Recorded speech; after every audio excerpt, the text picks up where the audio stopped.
ஓம் ஸ்ரீ பிரித்யங்கரா தேவியே போற்றி போற்றி. நல்லதே நினைப்போம், நல்லதே நடக்கும். சக்தி பிரித்யங்கரா குழந்தைகளுக்கு இந்த தாயின் ஆசீர்வாதம் என்றுமே முழுமையாக கிடைக்கட்டும். ஒரு நிமிடம் நின்று உன் தாயானவள் எனக்காக என் வாக்கினை நீ கேட்க வேண்டும்.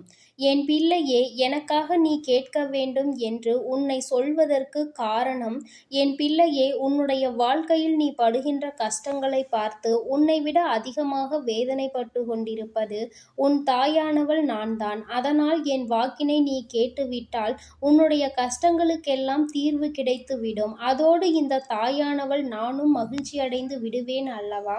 அதனால்தான் அம்மா உன்னிடத்தில் சொல்கின்றேன், என் பிள்ளையே, உன்னுடைய வாழ்க்கையில் நான் எத்தனையோ முறை வந்து உன் முன்னால் நின்று உனக்கான நல்ல வாக்கினை தந்திருக்கின்றேன். சில முறை நீ என்னை தேடி வந்திருக்கின்றாய், சில முறை என்னை கண்டுகொள்ளாமல் நீ விட்டு சென்றிருக்கின்றாய். என் பிள்ளையே, இந்த முறை உன்னால் என்னை விட்டு விலக முடியாதபடி நான் உன் இல்லத்திற்கு வந்து அமர்ந்து விட்டேன். எப்படியும் இனி என் வாக்கினை நீ கேட்டுத்தானே ஆக வேண்டும். நம் தாயானவள் நம் வாழ்க்கையில் என்ன நடத்தி கொடுக்க போகிறாள் என்பதை நீ தெரிந்து கொண்டுதானே ஆக வேண்டும். அதனால்தான் அம்மா இன்று உன்னை தேடி உன் இல்லத்திற்கே வந்து விட்டேன். அது மட்டும் அல்லாமல் உன்னுடைய இல்லத்தில் எந்த இடத்தில் நான் இருக்கிறேன் என்பதையும் நான் உனக்கு சொல்ல போகின்றேன். யாருக்கும் தெரியாத இந்த ரகசியத்தை என் பிள்ளையே உனக்கு நான் சொல்கின்றேன். அதையும் நீ தெளிவாக கேட்டுக்கொண்டு உனக்குள் மட்டும் வைத்துக்கொள். வேறு யாரிடத்திலும் இதனை பகிர்ந்து கொள்ளாதே. என் தங்கமே, இப்பொழுதாவது உனக்கு சந்தோஷம் வருகின்றதா? தாயானவள் நம் இல்லத்திற்குள் ஆட்சி செய்து விட்டால் இனிமேல் நம் இல்லத்தில் எந்த கஷ்டங்களும் இருக்காது என்று என் பிள்ளையே உன்னிடம் நான் பலமுறை சொல்லி இருக்கின்றேன். நான் உன்னிடத்தில் சொல்கின்ற விஷயங்கள் அனைத்துமே உன் வாழ்க்கையில் நடக்கின்றது அல்லவா? எல்லா சூழ்நிலைகளையும் புரிந்து கொண்டு என் பிள்ளை நீ நல்லபடியாக கடந்து வரும் பொழுது எந்த விஷயமாக இருந்தாலும் அதை உன்னால் நிச்சயமாக அதிலிருந்து மீண்டு வர முடியும் என்பதனை என் பிள்ளையே நீ புரிந்து கொண்டிருப்பாய். அதைதான் இன்று உன் தாயானவள் உனக்கு சொல்வதற்காக வந்திருக்கின்றேன். உன்னால் முடியாத காரியம் என்று எதுவும் கிடையாது.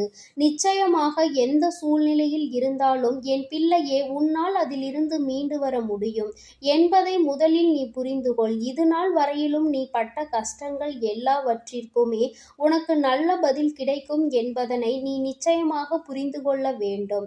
என் தங்கமே, என்றோ ஒரு நாள் நீ செய்த பிரச்சனையின் விளைவாக உன்னை தொடர்ந்து அது வந்து கொண்டிருக்கின்றது. சில கஷ்டங்களில் இருந்து மீண்டு வர முடியாமல் என் பிள்ளை நீ தவித்து நின்று கொண்டிருக்கின்றாய். என் தங்கமே, எல்லாவற்றிற்கும் மேலாக இந்த வாழ்க்கையில் உனக்கென்று இருக்கின்ற சில சோதனை கட்டங்களை இனிமேல் நீ தாண்டிவிட வேண்டும். எல்லா சூழ்நிலையிலும் நடந்ததையே நினைத்து வருந்தி கொண்டு இருந்தால் இன்னமும் உன் வாழ்க்கை அடுத்த நிலைக்கு செல்லாது அல்லவா? என் தங்கமே, இந்த தாயானவள் இன்று உன்னோடு பேச வந்ததற்கு மிக முக்கிய காரணம் என்ன தெரியுமா? நீ இப்பொழுது இருக்கின்ற இந்த இக்கட்டான சூழ்நிலையில் இருந்து உன்னை மீட்டெடுக்க வேண்டும். இனிமேல் என் பிள்ளை கஷ்டம் என்று சொல்லிவிடக் கூடாது. எனக்கு சவால்கள் வந்திருக்கிறது என்றுதான் நீ சொல்ல வேண்டும். என் தங்கமே, நான் உன் இல்லத்தில் வந்து அமர்ந்து விட்ட பிறகு இந்த வாழ்க்கை என்றால் என்ன என்று உனக்கே நிச்சயமாக புரியும்.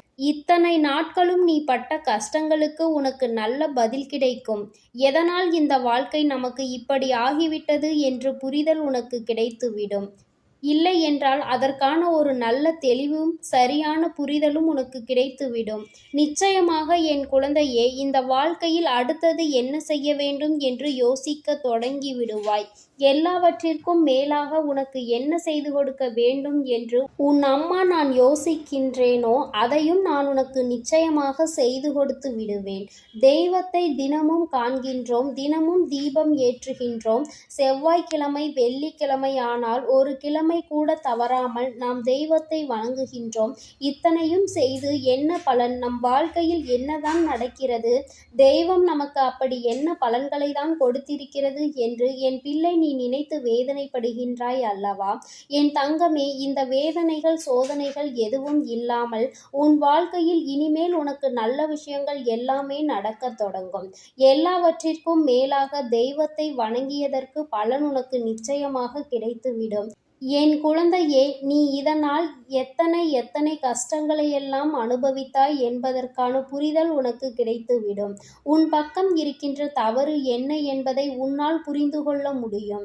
எல்லாவற்றிற்கும் ஒரு தெளிவு கிடைத்துவிட்டால் போதும் அல்லவா? அதன் பிறகு இந்த வாழ்க்கையில் நடப்பதையெல்லாம் என் பிள்ளையால் நிச்சயமாக கடந்து வர முடியும். சிறப்பாக எதிர்கொள்ளவும் முடியும். என் தங்கமே, இந்த தாயானவள் உன்னுடைய வாழ்க்கையில் இருப்பதை முதலில் நீ உணர்ந்து கொண்டாய். ஆனால் அப்படி ஒரு உணர்வு உனக்கு வந்து விட்டால் எந்த ஒரு சிறு பிரச்சனைக்கும் பெரிதளவில் மனதை நீ விட்டுவிட மாட்டாய்.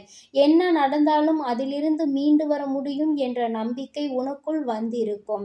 இனிமேலாவது இது போன்ற தேவையில்லாத சிந்தனைகளை உனக்குள் வைத்திருக்காமல் எல்லாமே நம் தாயால் நமக்கு சரி செய்து கொடுக்கப்படும் என்பதனை நீ நம்பிவிடு. என் தங்கமே, நான் உன் இல்லத்திற்குள் அங்கே அமர்ந்திருக்கிறேன். நான் உன் இல்லத்தில் இருக்கின்ற அத்தனை நிகழ்வுகளையும் இங்கிருந்து பார்த்து கொண்டிருக்கின்றேன். நான் உன்னுடைய உணர்வுகளை புரிந்து கொண்டிருக்கின்றேன். என் தங்கமே, நீ நினைக்கலாம் அது எப்படி முடியும் என்று. என் பிள்ளையே, நான் இருக்கின்ற இடம் என்னுடைய பிள்ளையினுடைய மனது. என் குழந்தையின் மனதில் இந்த தாயானவள் சிம்மாசனம் போட்டு அமர்ந்திருக்கின்றேன். என் தங்கமே, என்னை அந்த இடத்தில் இருந்து இனிமேல் யாராலும் அசைத்துவிட முடியாது. உன்னுடைய அன்பினால் நான் அங்கே வந்து அமர்ந்து விட்டேன். என் தங்கமே, அதனால் இனிமேல் அம்மா அந்த இடத்தில் இருந்து இறங்குவாள் என்று ஒரு நாளும் நினைத்து விடாதே. இந்த தாயானவள் உனக்கு என்ன கொடுக்க வேண்டும் என்று நினைத்து வந்திருக்கின்றேனோ அதையெல்லாம் உன் வாழ்க்கையில் நான் சாதித்து காட்ட வேண்டும். என் பிள்ளையாக நீ செய்கின்ற முயற்சிகள் உனக்கு மிகப்பெரிய வெற்றியினை கொடுக்க வேண்டும். இந்த வெற்றியின் பலனாக என் பிள்ளை நிச்சயமாக இந்த வாழ்க்கையை நீ வாழ வேண்டும் என்று துடிக்க வேண்டும். என் தங்கமே, இந்த தாயானவள் நீ என்னை கண்டுவிட்ட பிறகு மனதிற்குள் மிகப்பெரிய தைரியத்தை கொண்டு வந்து கொடுத்து விட்டேன் அல்லவா? நம் தாயானவள் எப்பொழுதும் நம்மை கைவிட மாட்டாள். சோதனை காலங்கள் நமக்கு வருகிறது என்றால் நிச்சயமாக அதன் பிறகு வருகின்ற நல்ல காலமும் இருக்கத்தான் செய்யும் என்பதை நீ புரிந்து கொள்ள வேண்டும். எப்பொழுதும் ஒரே கரையில் நின்றுவிடக் கூடாது. இன்னொரு கரையையும் நாம் பார்த்துதான் ஆக வேண்டும் அல்லவா? அதுபோலதான் கஷ்டம் என்ற கரையை இப்பொழுது பார்த்து கொண்டிருக்கின்ற நீ சந்தோஷம் என்கின்ற கரையை இனிமேல் பார்க்க வேண்டும். அதற்கு இப்பொழுது உன்னை நீ தயார்படுத்தி கொண்டிருக்கின்றாய். இந்த தாயானவள் நானும் உன்னோடு சேர்ந்து அதை பார்ப்பதற்கு தயாராகி கொண்டிருக்கின்றேன் அல்லவா? என் தங்கமே, சந்தோஷமான மனநிலையில் நான் உன்னை ஒவ்வொரு முறையும் காண விரும்புகின்றேன். என் பிள்ளையே, ஆனால் என்னவோ நீ கண்களில் கண்ணீர் ததும்பதான் நின்று கொண்டிருக்கின்றாய். ஆனால் இனிமேல் இந்த தாயானவள் எப்பொழுது உன்னை காண வந்தாலும் நீ முகத்தில் புன்னகையோடு இருக்க வேண்டும். உன்னுடைய புன்னகையை கண்டவுடன் அம்மா புன்னகைத்து விடுவேன். அது மட்டும் அல்லாமல் கேட்டது எல்லாவற்றையும் உனக்கு அள்ளி கொடுத்து விடுவேன். நான் உன்னை காண வரும் பொழுது நீ மன கவலையோடு இருந்து கொண்டிருந்தால் அம்மாவினுடைய மனதும் கவலையாகிவிடும். உன்னோடு சேர்ந்து நானும் கவலைப்பட வேண்டும் இருக்கும். என் தங்கமே, சந்தோஷம் என்பது என்ன தெரியுமா? எத்தனை கஷ்டம் வந்தாலும் எவன் ஒருவன் சிரிக்கின்றானோ அவன்தான் உண்மையான சந்தோஷத்தை அனுபவிக்கின்றான். அவன்தான் இந்த வாழ்க்கையில் உண்மையில் சாதனை படைத்தவன். நீயும் அப்படித்தான் வாழ்க்கையில் இருக்க வேண்டும் என்று உன் அம்மா நான் நினைக்கின்றேன். இப்படி நீ இருந்து விட்டாய் என்றால் இந்த வாழ்க்கையில் உனக்கென்று இருக்கின்ற எல்லா நல்ல விஷயங்களையும் நீ கொஞ்சம் கொஞ்சமாக எடுக்க தொடங்கி விடுவாய். உன்னுடைய இந்த நம்பிக்கை, உன்னுடைய இந்த விடாமுயற்சி உன்னுடைய கைகளில் உனக்கானதை கொண்டு வந்து சேர்த்துவிடும். இது போன்ற மனநிலையோடு இருப்பவர்கள் எதையும் தேடிச் செல்ல வேண்டிய அவசியம் இல்லை. தேடிய யாவும் உன்னை தேடி தானாக வந்து சேரும் என்பதில் எந்த ஒரு மாற்று கருத்தும் கிடையாது. என் பிள்ளையே, இன்றிலிருந்தாவது இந்த தாயானவள் இல்லத்திற்கு வந்துவிட்டாள் என்பதை புரிந்து கொண்ட பிறகாவது தேவையற்ற எண்ணங்களை எல்லாம் நிறுத்திவிட்டு உன்னுடைய இல்லத்தில் மனமகிழ்ச்சியோடு இருக்க வேண்டும். எல்லோருக்கும் இருக்கின்ற கஷ்டங்கள், மனக்கவலைகளை நான் அறிவேன். இருந்தாலும் அம்மா அங்கே இருப்பதனால் தேவையற்ற சண்டை சச்சரவுகள் எதுவும் அங்கே இருக்காது. இனிமேல் மனநிறைவான வாழ்க்கை எல்லோருக்கும் கிடைக்கும். எல்லோருக்கும் இருக்கின்ற மனக்குழப்பங்களை ஓரிடத்தில் அமர்ந்து பேசிவிட வேண்டும். இனிமேலும் நேரம் நேரம் கடத்தி விடக்கூடாது.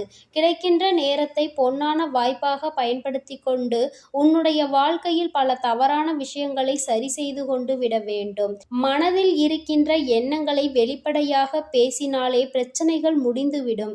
என் அன்பு பிள்ளையே, இந்த தாயானவள் உன் இல்லத்தில் எப்பொழுதும் இருந்து கொண்டிருக்கின்றேன். இந்த விஷயத்தை தான் என் குழந்தையே உன்னிடம் இன்று சொல்வதற்காக நான் வந்திருக்கின்றேன். என் அன்பு பிள்ளைக்கு இந்த தாயானவளினுடைய ஆசீர்வாதங்கள் எப்பொழுதுமே முழுமையாக கிடைக்கும். என் தங்கமே, அதனால் நீ எதை நினைத்தும் கலங்காதே, எதற்காகவும் வருந்தாதே. என் அன்பு குழந்தைக்கு இந்த சக்தி பிரித்யங்கராவின் அன்பும் ஆசீர்வாதமும் முழுவதுமாக கிடைக்கும். ஓம் ஸ்ரீ பிரித்யங்கரா தேவியே போற்றி போற்றி. ஓம் ஸ்ரீ பிரித்யங்கரா தேவியே போற்றி போற்றி.